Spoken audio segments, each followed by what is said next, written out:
Iran पर America और Israel के हमले के बीच भारत की कूटनीति पर भी सवाल उठा है और इस पर बड़ा अजीब सा पहलू यह उठा कि ईरान का एक जहाज जो भारत के विशाखापट्टनम में मिलन एक्सरसाइज जिसे हम इंटरनेशनल फ्लीट रिव्यू कहते हैं उसमें भाग लेने आया था। मतलब एक तरह से भारत का मेहमान था और इस विशाखापट्टनम में जो ये मिलन एक्सरसाइज थी इसमें लगभग 74 देशों ने 74 कंट्रीज ने भाग लिया, जिसमें 42 से अधिक शिप, 29 से अधिक एयरक्राफ्ट थे। और यह भी याद रखना है कि इसमें ईरान ही नहीं, ऑस्ट्रेलिया, जापान, फ्रांस और खुद यूएस भी शामिल था। अब होता यह है कि जब इस एक्सरसाइज, चूंकि 18 से 25 फरवरी तक ये एक्सरसाइज संपन्न हुई और जब ये शिप जिसका नाम था IRIS डेना, जब ये वापस जा रहा था एक्सरसाइज कंप्लीट करने के बाद, ईरान वापस जा रहा था, तो श्रीलंका के कोस्टल एरियाज के एक तरह से 100 नॉटिकल माइल पर इसे अमेरिकी टॉर्पीडो ने मार डाला, मतलब ध्वस्त कर दिया, डिस्ट्रॉय कर दिया, जिसमें ऑब्वियसली अभी तक की रिपोर्ट के अनुसार 87 नाविक शामिल थे।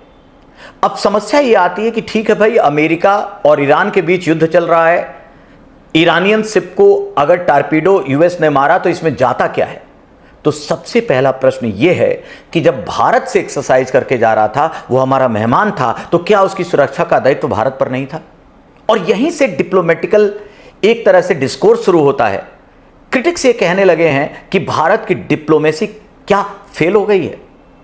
इस बात को समझने के लिए सबसे पहले हमें अनक्लॉज को समझना होगा, United Nation convention on law of seas, जिसे हम इंटरनेशनल एक तरह से समुद्री कानून कहें। यहां पर कुछ लाइनों की बात करनी होगी। सबसे पहले जब किसी देश की तटवर्ती रेखा से 12 नॉटिकल माइल को हम टेरिटोरियल क्षेत्र कहते हैं, और जो टेरिटोरियल लाइन होती है ये एक तरह से उस देश का पूरा सॉवरिन एरिया है। वो डिसाइड करता है देश कि यहां से कैसे हवाई जहाज जाएंगे, समुद्री जहाज कैसे नौवहन करेंगे, और यहां वो अटैक करने का भी एक तरह से अधिकार रखता है। उसके बाद कॉन्टिग्यूअस एरिया आता है जो 12 से 24 नॉटिकल माइल तक है। यहां पर भारत अपनी कस्टम ड्यूटी, अपनी टैक्सेशन पॉलिसी को लगा सकता है, और इसीलिए देखेंगे कि जो कोस्ट गार्ड होता है वो 24 नॉटिकल मील तक आपको दिखता है। उसके बाद शुरू होता है एक्सक्लूसिव इकोनॉमिक जोन, जो 200 नॉटिकल माइल तक जाता है।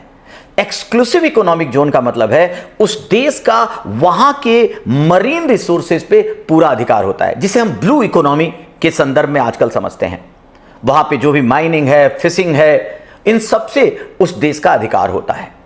लेकिन उसके बाद हाई सी शुरू होता है, जिसे हम इंटरनेशनल लाइन कहें, और यहां से अब उस देश का कोई ऐसी एक तरह से अधिकारिता नहीं रहती। और ऐसे में जब यह शिप ईरान का आइरिस डेना को अमेरिका ने ध्वस्त किया, तो याद रखना है यह हमारे ईईजेड से बाहर था। टेरिटोरियल से तो बाहर था ही, ईईजेड से बाहर था। तो पहला चीज, क्या भारत इंटरनेशनल कानून का सहारा लेकर, या भारत की गलती हुई, या डिप्लोमेटिक फेल्योर है? तो theoretically this is not at all diplomatically failure. जब हमारे यहां से अभ्यास करने के बाद हमारे टेरिटोरियल जोन से बाहर चला गया, तो रूल यह कहता है कि अब ये ईरान की आर्मी, ईरान का अब यह दायित्व है कि वह उसकी रक्षा करे। और याद रखिएगा, वार टाइम में जब यह शिप जा रहा था तो एक तरह से यह कॉम्बेटेंट एसेट होता है, और कॉम्बिटेंट एसेट को मार गिराने का अगर हम लीगलाइज तरीके से देखें तो अमेरिका इसे मार सकता था, और उसने उसे मारा, चूंकि यह एक युद्धपोत था, यह हमें नहीं भूलना है। यही यदि इस शिप में कोई मानवीय सहायता की बात होती, राहत सहायता की बात होती, दवाओं की बात होती, और फिर उस पर अगर अटैक होता, तो वो जरूर इल्लीगल होता, वो जरूर इसके ऊपर इंटरनेशनल कानून लगते, भारत बहुत सारी आवाजें उठा सकता था। लेकिन इस पर वो नहीं कर सकता, क्योंकि इंटरनेशनल लॉ या लीगली अमेरिका ने जो किया वो कर सकता था। लेकिन क्या भारत पर प्रश्न नहीं उठेंगे?